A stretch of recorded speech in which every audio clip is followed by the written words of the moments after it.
क्यों विनीत जी, आप मैदान छोड़ रहे हैं?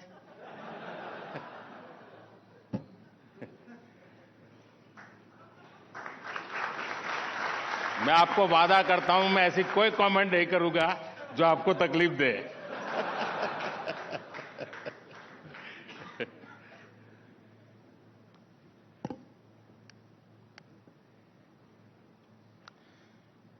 गयाना के पीएम श्रीमान मार्क फिलिप्स जी, श्री विनीत जैन जी, इंडस्ट्री के लीडर्स, सीईओज, अन्य महानुभाव, देवी और सज्जनों,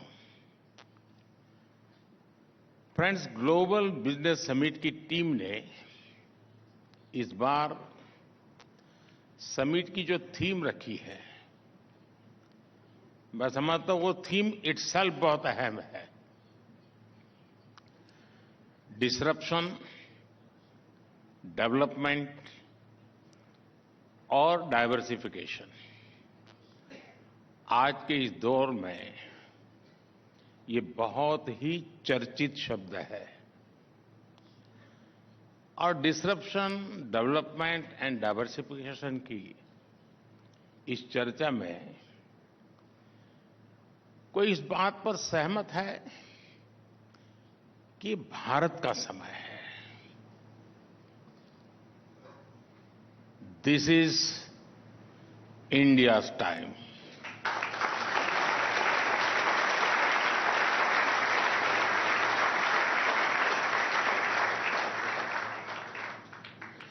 और पूरे विश्व का भारत पर ये विश्वास लगातार बढ़ रहा है। हमने अभी दावोस में, यानी एक प्रकार का वो इस प्रकार के लोगों का कुंभ मेला होता है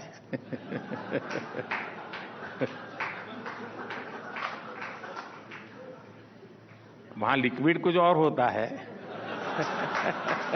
गंगा जल नहीं होता है वहां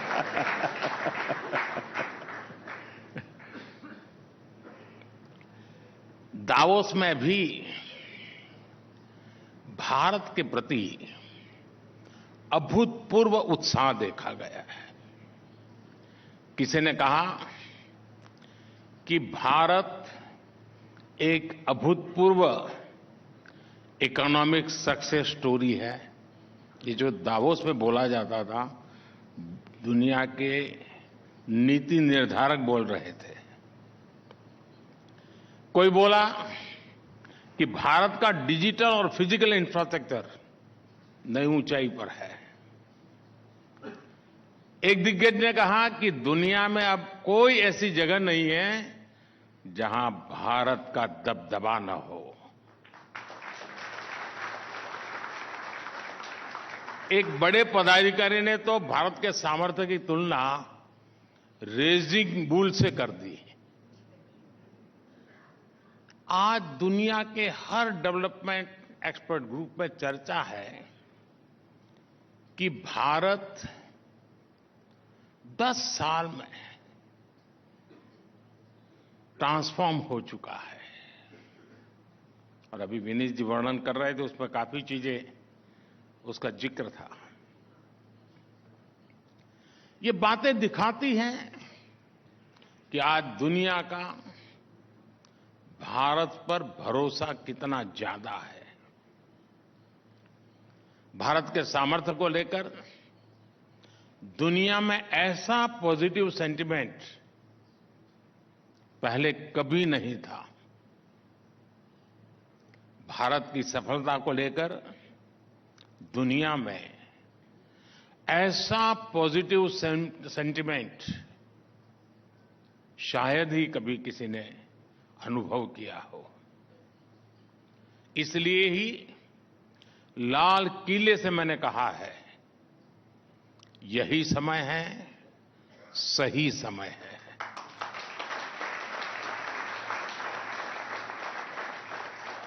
फ्रेंड्स, किसी भी देश की डेवलपमेंट जर्नी में एक समय ऐसा आता है जब सारी परिस्थितियां उसके फेवर में होती हैं, जब वो देश अपने आप को आने वाली कई सदियों के लिए मजबूत बना लेता है। मैं भारत के लिए आज वही समय देख रहा हूं। और जब मैं 1000 साल की बात करता हूं तो बहुत ही समझदारी पूर्वक करता हूं। ये ठीक है कि किसी ने 1000 शब्द कभी सुना नहीं, 1000 दिन का नहीं सुना तो उसके लिए तो 1000 साल बहुत बड़ी लगती है। लेकिन कुछ लोग होते हैं जो देख पाते हैं। ये टाइम पीरियड, ये कालखंड वाकई अभूतपूर्व है। एक प्रकार से वर्चुअस साइकिल शुरू हुई है। ये वो समय है जब हमारी ग्रोथ रेट लगातार बढ़ रही है और हमारा फिस्कल डेफिसिट घट रहा है। ये वो समय है जब हमारा एक्सपोर्ट बढ़ रहा है और करंट अकाउंट डेफिसिट कम होती जा रही है। ये वो समय है जब हमारा प्रोडक्टिव इन्वेस्टमेंट रिकॉर्ड ऊंचाई पर है और महंगाई नियंत्रण में है। ये वो समय है जब अपॉर्चुनिटीज और इनकम दोनों बढ़ रही है और गरीबी कम हो रही है। ये वो समय है जब कंजम्पशन और कॉर्पोरेट प्रॉफिटेबिलिटी दोनों बढ़ रहे हैं और बैंक एनपीए में रिकॉर्ड कमी आई है। ये वो समय है जब प्रोडक्शन और प्रोडक्टिविटी दोनों में वृद्धि हो रही हो और ये वो समय है जब हमारे आलोचक ऑल टाइम लो है।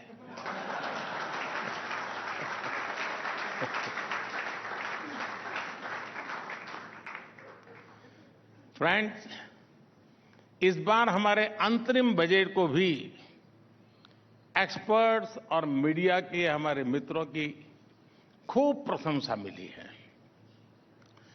कई सारे एनालिस्ट ने भी इसकी प्रशंसा करते हुए कहा है कि ये लोक लुभावन बजट नहीं है। मेरे तारीफ का एक कारण ये भी है। मैं उन्हें इस समीक्षा के लिए धन्यवाद देता हूं, लेकिन मैं उनके आकलन में कुछ और बातें भी जोड़ना चाहता हूं। कुछ मूल बातों की तरफ ध्यान आकर्षित करना चाहता हूं। अगर आप हमारे बजट या ओवरऑल पॉलिसी मेकिंग की चर्चा करेंगे तो आपको उसमें कुछ फर्स्ट प्रिंसिपल्स नजर आएंगे और वो फर्स्ट प्रिंसिपल्स हैं स्टेबिलिटी, कंसिस्टेंसी, कंटिन्यूटी। ये बजट भी उसी का एक्सटेंशन है। फ्रेंड्स, जब किसी को परखना हो तो उसे किसी मुश्किल या चुनौती के समय में ही परखा जा सकता है।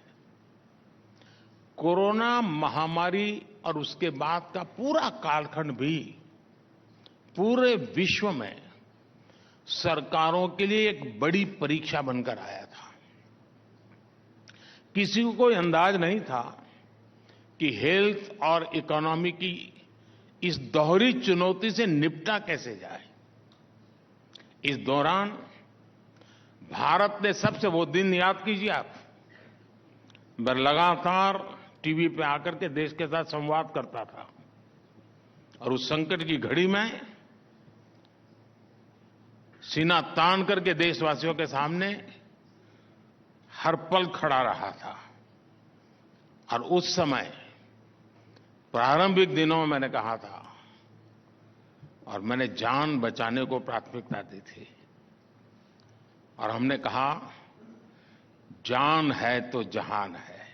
आपको याद होगा, हमने जीवन बचाने वाले, संसाधन जुटाने में, लोगों को जागरूक करने में पूरी शक्ति लगा दी। सरकार ने गरीबों के लिए राशन मुफ्त कर दिया। हमने मेड इन इंडिया वैक्सीन पर फोकस किया। हमने ये भी सुनिश्चित किया कि तेजी से हर भारतीय तक ये वैक्सीन पहुंचे। जैसे ही इस अभियान ने गति पकड़ी, हमने कहा जान भी है, जहान भी है। हमने स्वास्थ्य और आजीविका दोनों ही डिमांड को एड्रेस किया। सरकार ने महिलाओं के बैंक खातों में सीधे पैसे भेजे। हमने रेहड़ी पटरी वालों, छोटे उद्योगपतियों को आर्थिक मदद दी। हमने खेती किसानी में दिक्कत ना आए, इसके लिए सारे उपाय किए। हमने आपदा को अवसर में बदलने का संकल्प लिया। मीडिया जगत के मेरे साथी उस समय के न्यूज़पेपर्स निकाल के देख सकते हैं। उस समय बड़े बड़े एक्सपर्ट्स की यही राय थी कि मनी प्रिंट करो, नोट छापो, ताकि डिमांड बढ़े और बिग बिजनेस को मदद दो। इंडस्ट्रियल हाउस वाले तो मुझे दबाव डाले, वो तो मैं समझ सकता हूं, वो तो आज भी डालेंगे। लेकिन सारे नोबेल प्राइज विनर भी मुझे यही कहते थे, दो बस यही चल रहा था। दुनिया की अनेक सरकारों ने ये रास्ता अपनाया भी था, लेकिन इस कदम से और भले कुछ हुआ नहीं, लेकिन हम देश की इकोनॉमी को हमारी मर्जी के हिसाब चला पाए और महंगाई, उन लोगों का हाल ये था कि आज भी महंगाई को कंट्रोल नहीं कर पा रहे हैं। जो रास्ता उन्होंने चुना उसके साइड इफेक्ट आज भी है। हम पर भी दबावने के बहुत प्रयास हुए थे। हमारे सामने भी ये सरल रास्ता था कि जो दुनिया कह रही है, जो दुनिया कर रही है, चलो हम भी उसमें बह चले।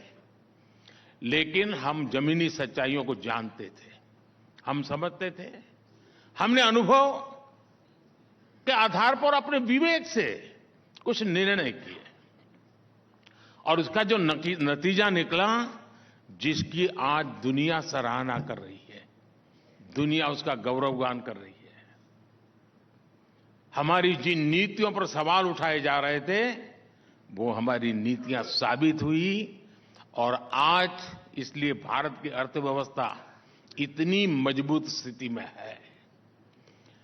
साथियों, हम एक वेलफेयर स्टेट है। देश के सामान्य मानवी का जीवन आसान हो, उसकी क्वालिटी ऑफ लाइफ सुधरे, ये हमारी प्राथमिकता है। हमने नई योजनाएं बनाई, वो तो स्वाभाविक है, बल्कि हमने ये भी सुनिश्चित किया कि हर पात्र लाभार्थी तक ये योजना का लाभ पहुंचना चाहिए। हमने सिर्फ वर्तमान पर ही नहीं, बल्कि देश के भविष्य पर भी इन्वेस्ट किया। आप ध्यान देंगे तो हमारे हर बजट में आपको 4 प्रमुख फैक्टर्स नजर आएंगे। पहला, कैपिटल एक्सपेंडिचर के रूप में रिकॉर्ड प्रोडक्टिव खर्च। दूसरा, वेलफेयर स्कीम्स पर अनप्रेसिडेंटेड निवेश। तीसरा, वेस्टफुल एक्सपेंडिचर पर कंट्रोल। और चौथा, फाइनेंशियल डिसिप्लिन। इन 4 बातों को आपने बराबर देखा होगा। हमने इन चारों विषयों में संतुलन बिठाया और चारों विषयों में ही तय लक्ष्य प्राप्त करके दिखाए। आज कुछ लोग हमसे पूछते हैं, ये काम हमने किया कैसे?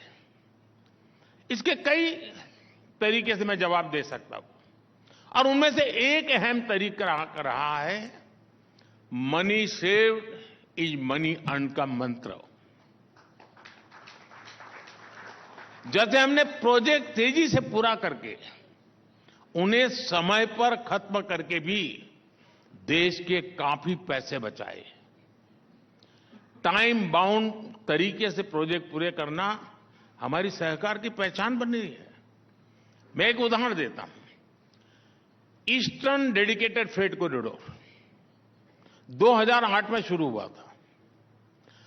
अगर पहले की सरकार ने तेजी से काम किया होता तो उसकी लागत 16,500 करोड़ रुपए होती। लेकिन ये पूरा हुआ पिछले साल, तब तक इसकी लागत बढ़कर 50,000 करोड़ रुपए से ज्यादा हो गई। इसी तरह आप असम के बोगी ब्रिज को भी जानते हैं। इसे साल 1998 में शुरू हुआ था और इसे 1100 करोड़ रुपए के खर्च से पूरा होना था। 1100 खर्च। आपको जानकर के हैरानी होगी क्या हुआ वो तक, लेकिन बाद में हम आए, हमने इसको जरा तेज गति लगाई। 98 से चल रहा था मामला, हमने 2018 में उसको पूरा किया। फिर भी जो 1100 करोड़ का मामला था वो 5,000 करोड़ पर पहुंच गया। मैं आपको ऐसे कितने ही प्रोजेक्ट गिना सकता हूं। पहले जो पैसा बर्बाद हो रहा था वो पैसा किसका था? वो पैसे किसी नेता की जेब से नहीं आ रहा था, वो पैसा देश का था, देश के टैक्स पेयर का पैसा था, आप लोगों का पैसा था। हमने टैक्स पेयर मनी का सम्मान किया। हमने परियोजनाओं को तय समय पर पूरा करने के लिए पूरी ताकत लगा दी। आप देखिए, नए संसद भवन का निर्माण कितनी तेजी से हुआ। कर्तव्य पथ हो, मुंबई का अटल सेतु हो, इनके निर्माण की गति देश ने देखी है। इसलिए ही आज देश कहता है जिस योजना का शिलान्यास मोदी करता है उसका लोकार्पण भी मोदी करता है।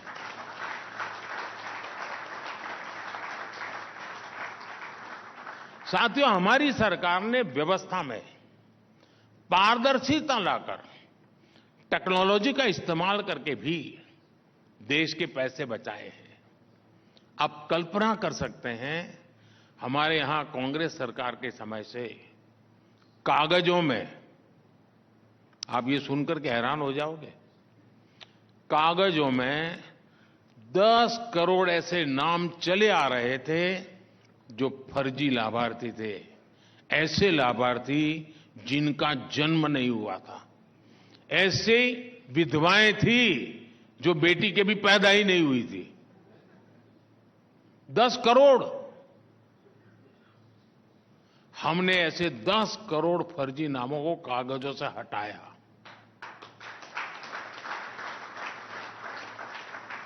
हमने डायरेक्ट बेनिफिट ट्रांसफर स्कीम शुरू की। हमने पैसे की लीकेज रोकी। एक प्रधानमंत्री कह के गए थे 1 रुपया निकलता है तो 15 पैसा पहुंचता है। हमने डायरेक्ट ट्रांसफर किए, 1 रुपया निकलता है 100 पैसे पहुंचते हैं, 99 भी नहीं। ये डायरेक्ट बेनिफिट ट्रांसफर स्कीम का परिणाम ये हुआ है, देश के करीब 3 लाख करोड़ रुपए गलत हाथों में जाने से बचे हैं। हमारी सरकार ने, सरकार को जी चीजें परचेज करनी होती हैं उसमें ट्रांसपेरेंसी लाने के लिए जेम एक पोर्टल शुरू किया, GEM। उससे हमने समय तो बचाया है, क्वालिटी इंप्रूव हुई है, बहुत सारे लोग सप्लायर बन चुके हैं और उसमें सरकार की करीब 65,000 करोड़ रुपए की बचत हुई है। 65,000 करोड़ का सेविंग। ऑयल प्रोक्योरमेंट का डाइवर्सिफिकेशन हमने किया और उसके कारण 25,000 करोड़ रुपए बचे हैं। ये आपको भी इसका लाभ मिल रहा है, डे टू डे मिल रहा है। पिछले 1 साल में सिर्फ पेट्रोल में इथेनॉल ब्लेंडिंग करके भी हमने 24,000 करोड़ रुपए बचाए हैं। और इतना ही नहीं, जिस स्वच्छता अभियान का कुछ लोग मजाक उड़ाते हैं, ये देश का प्राइम मिनिस्टर स्वच्छता की बातें करता रहता है। स्वच्छता अभियान के तहत हमने सरकारी इमारतों में जो सफाई का मैं काम करवाया, उसमें से जो कबाड़ निकला वो बेच करके मैं 1100 करोड़ रुपए कमाया हूं।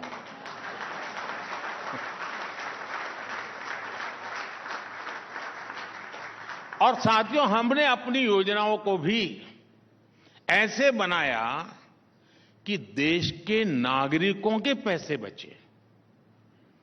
आज जल जीवन मिशन की वजह से गरीबों को पीने का शुद्ध पानी मिलना संभव हुआ।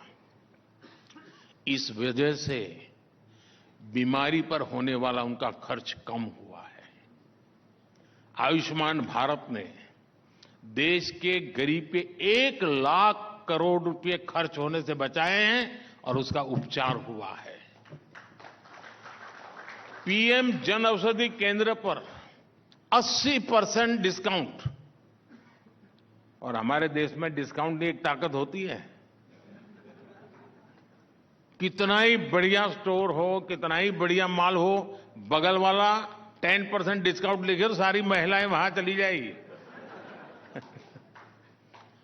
80% डिस्काउंट से हम देश के मध्यम वर्ग और गरीब परिवारों को दवाई देते हैं जन औषधि केंद्र में, और उससे जिन्होंने वहां से दवाई खरीदी है उनके 30,000 करोड़ रुपए बचे हैं।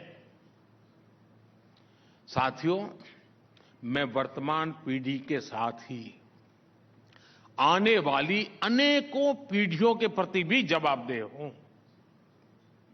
मैं सिर्फ रोजमर्रा की जिंदगी पूरी करके जाना नहीं चाहता हूं, मैं आप आने वाली पीढ़ियों का भविष्य सुरक्षित करके जाना चाहता हूं।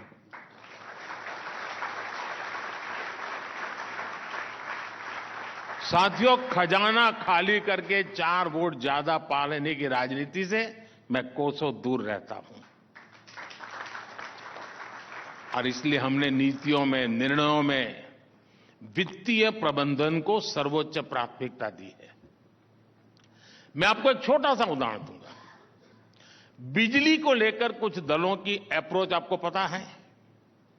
वो अप्रोच देश की बिजली व्यवस्था को बर्बादी की तरफ ले जाने वाली है। मेरा तरीका उनसे भिन्न है। आपको पता ही है कि हमारी सरकार 1 करोड़ घरों के लिए रूफटॉप सोलर स्कीम लेकर आई है। इस स्कीम से लोग बिजली पैदा करके अपना बिजली बिल जीरो कर सकेंगे और ज्यादा बिजली बेचकर पैसा भी कमाएंगे। हमने सस्ते एलईडी बल्ब देने वाली उजाला योजना चलाकर, हमारे पहले की सरकार थी तब एलईडी बल्ब 400 रुपए में मिलता था। हमें आए तो स्थिति बन गई 40-50 रुपए में मिलने लगा, और क्वालिटी सेम, कंपनी सेम।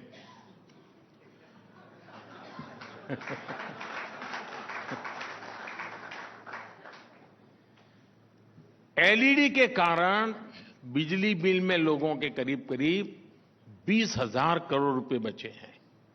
साथियों, यहां तो आप सब, यहां बहुत बड़ी मात्रा में सीजन पत्रकार भी बैठे हैं। आप जानते हैं 7 दशक पहले से हमारे यहां गरीबी हटाओ के नारे दिन रात दिए जाते रहे। इन नारों के बीच गरीबी तो हटी नहीं, लेकिन तब की सरकारों ने गरीबी हटाने का सुझाव देने वाली एक इंडस्ट्री तैयार जरूर कर दी। उनको उसी से कमाई होती थी। कंसल्टेंट सर निकल पड़े थे। इस इंडस्ट्री के लोग गरीबी दूर करने का हर बार नया नया फॉर्मूला बताते जाते थे और खुद करोड़पति बनते जाते थे, लेकिन देश गरीबी कम नहीं कर पाया। सालों तक एसी कमरों में बैठकर वाइन एंड चीज के साथ गरीबी हटाने के फॉर्मूले पर डिबेट होती रही और गरीब गरीब ही बना रहा।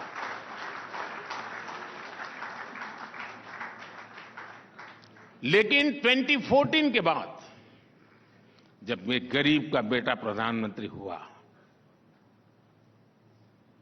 तो गरीबी के नाम पर चल रही ये इंडस्ट्री ठप हो गई। मैं गरीबी से निकलकर यहां पहुंचा हूं, इसलिए मुझे पता है कि गरीबी से लड़ाई कैसे लड़ी जाती है। हमारी सरकार ने गरीबी के खिलाफ लड़ाई अभियान शुरू किया। हर दिशा में काम शुरू किया, तो परिणाम यह आया कि पिछले 10 वर्षों में 25 करोड़ लोग गरीबी से बाहर आ गए। ये दिखाता है कि हमारी सरकार की नीतियां सही हैं, हमारी सरकार की दिशा सही है।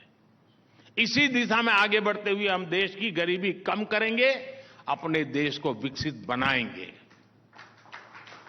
साथियों, हमारा गवर्नेंस मॉडल 2 धाराओं पर एक साथ आगे बढ़ रहा है। एक तरफ हम 20वीं सदी की चुनौतियों को एड्रेस कर रहे हैं, जो हमें विरासत में मिली है, और दूसरी तरफ 21वीं सदी के एस्पिरेशंस को पूरा करने में हम जुटे हुए हैं। हमने कोई काम छोटा नहीं माना। दूसरी तरफ हम बड़ी से बड़ी चुनौती से टकराए, हमने बड़े लक्ष्यों को हासिल किया। हमारी सरकार ने अगर 11 करोड़ शौचालय बनाए हैं तो स्पेस सेक्टर में भी नई संभावनाएं बनाई है। हमारी सरकार अगर गरीबों को 4 करोड़ घर दिए हैं तो 10,000 से ज्यादा अटल टिंकरिंग लैब्स भी बनाए हैं। हमारी सरकार ने अगर 300 से ज्यादा मेडिकल कॉलेज बनाए हैं तो फ्रेट कॉरिडोर, डिफेंस कॉरिडोर का काम भी बहुत तेजी से चल रहा है। हमारी सरकार ने वंदे भारत ट्रेनें चलाई हैं तो दिल्ली समेत देश के कई शहरों में करीब 10,000 इलेक्ट्रिक बसें भी चलवाई है। हमारी सरकार ने करोड़ों भारतीयों को बैंकिंग से जोड़ा है तो वहीं डिजिटल इंडिया से, फिनटेक से सुविधाओं का सेतु भी बनाया है। साथियों, इस हॉल में अभी देश दुनिया के तमाम विचारक और उद्योग जगत के गणमान्य महानुभाव बैठे हैं। आप अपने संस्थान के लिए टारगेट कैसे बनाते हैं? आपके लिए सफलता की परिभाषा क्या है? बहुत से लोग कहेंगे कि हम पिछले साल जहां थे वहां से अपना टारगेट तय करते हैं कि पहले 10 पर थे तो 12 पर जाएंगे, 13 पर जाएंगे, 15 पर जाएंगे। अगर 5-10% की ग्रोथ है तो इसको अच्छा मान लिया जाता है। मैं कहूंगा कि यही कर्स ऑफ इंक्रीमेंटल थिंकिंग है। ये इसलिए गलत है क्योंकि आप खुद को दायरे में बांध रहे हैं, क्योंकि आप खुद पर भरोसा करके अपनी गति से आगे नहीं बढ़ रहे हैं। मुझे याद है, मैं सरकार में आया था तो हमारी ब्यूरोक्रेसी भी इसी सोच में फंसी हुई थी। मैंने तय किया कि ब्यूरोक्रेसी को इस सोच से मैं बाहर निकालूंगा, तभी देश उस सोच से बाहर निकल पाएगा। मैंने पिछली सरकारों से कहीं ज्यादा स्पीड से, कहीं बड़े स्केल पर काम करना तय किया और आज इसका परिणाम दुनिया देख रही है। कई ऐसे सेक्टर हैं जिनमें बीते 10 सालों में इतना काम हुआ है जितना पिछले 70 साल में, 7 दशक में नहीं हुआ है। यानी 7 दशक और 1 दशक की तुलना कीजिए आप। 2014 तक 7 दशक में करीब 20,000 किलोमीटर रेलवे लाइन का इलेक्ट्रिफिकेशन हुआ। 7 दशक में 20,000 किलोमीटर। हमने अपनी सरकार के 10 साल में 40,000 किलोमीटर से ज्यादा रेलवे लाइन का इलेक्ट्रिफिकेशन किया है।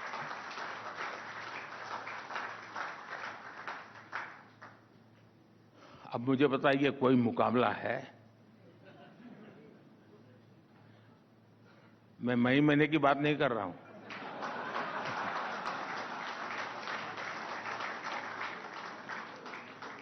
ट्वेंटी 2014 तक 7 दशक में 4 लेन या उससे अधिक के करीब 18,000 किलोमीटर नेशनल हाईवे बने। 18,000।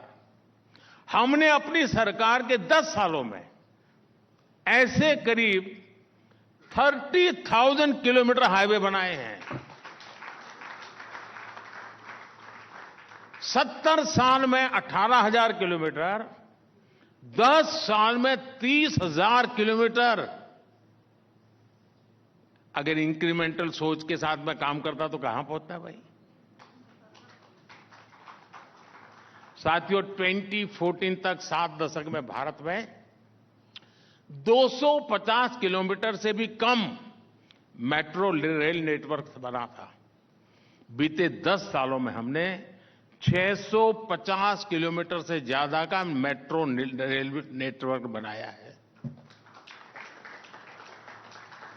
2014 तक 7 दशक में भारत में 3.5 करोड़ परिवारों तक नल से जल का कनेक्शन था।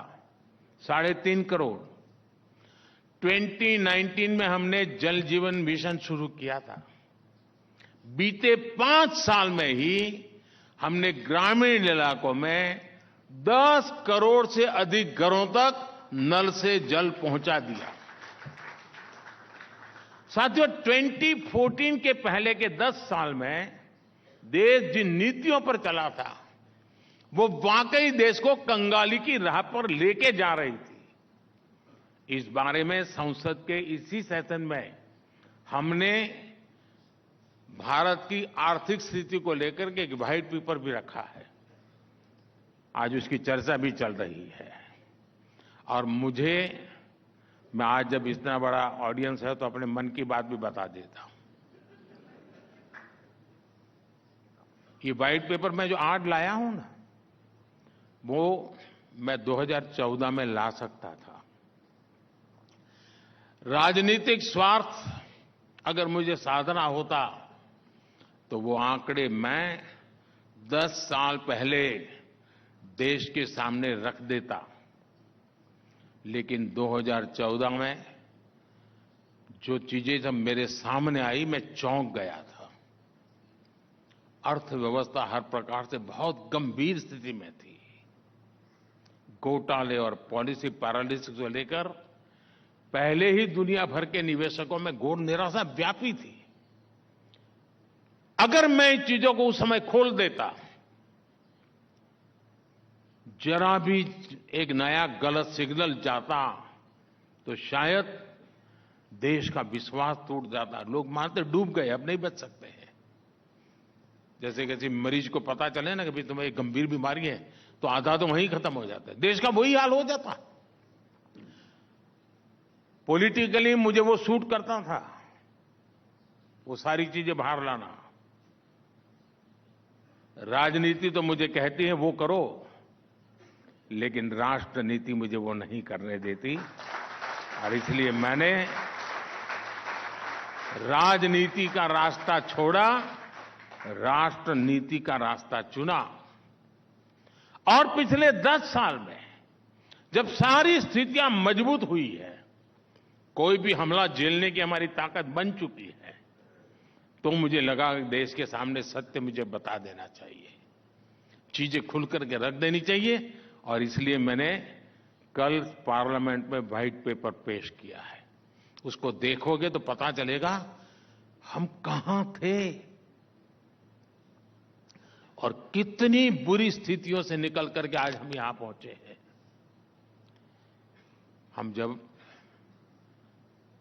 साथियों, आज आप भारत की उन्नति की नई ऊंचाई देख रहे हैं।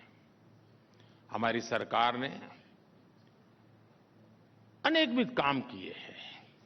और अभी मैं देख रहा था कि दूसरा की तीसरी इकोनॉमी हमारे विनीत जी बार बार कह रहे थे, और किसी को आशंका नहीं है। मैं देख रहा था, विनीत जी तो बहुत नम्रता से बोलते हैं, अत्यंत सॉफ्ट स्पोकन है, लेकिन फिर भी आप सब भरोसा करते हैं, हाँ यार हम तीसरे नंबर पर पहुंच जाएंगे। क्यों? बगल में मैं बैठा था।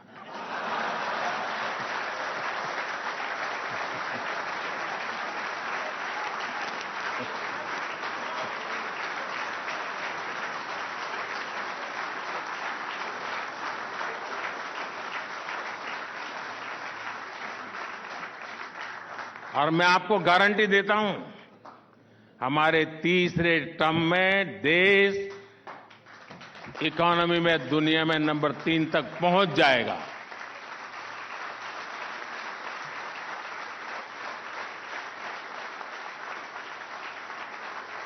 और साथियों, आप ये भी तैयारी रखिए, मैं कोई चीज छिपाता नहीं हूं, हर एक को तैयारी करने का मौका भी देता हूं। लेकिन लोगों को क्या है कि लगता है जो पॉलिटिशियन है तो बोलते रहते हैं, लेकिन अब अनुभव मेरा हो गया है आपको, मैं ऐसे ही बोलता नहीं हूं। और इसलिए मैं बताता हूं, तीसरे टर्म में और भी बड़े फैसले होने जा रहे हैं।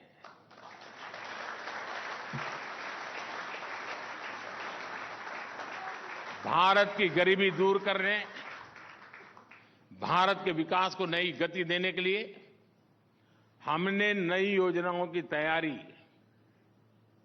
पिछले 1.5 साल से मैं कर रहा हूं, और बहुत एक एक दिशा में कैसे काम करूंगा, कहां ले जाऊंगा, इसका पूरा रोड मैप मैं बना रहा हूं। और करीब करीब 15 लाख से ज्यादा लोगों से मैंने सुझाव लिए हैं, अलग अलग तरीके से 15 लाख से ज्यादा लोगों से उस पर काम करता रहा हूं, जिसकी मैंने कभी प्रेस नोट नहीं दी है, पहली बार बताता हूं। काम चल रहा है और आने वाले 20-30 दिन के अंदर वो फाइनल रूप भी ले लेगा। नया भारत अब ऐसे ही सुपर स्पीड से काम करेगा, और ये मोदी की गारंटी है।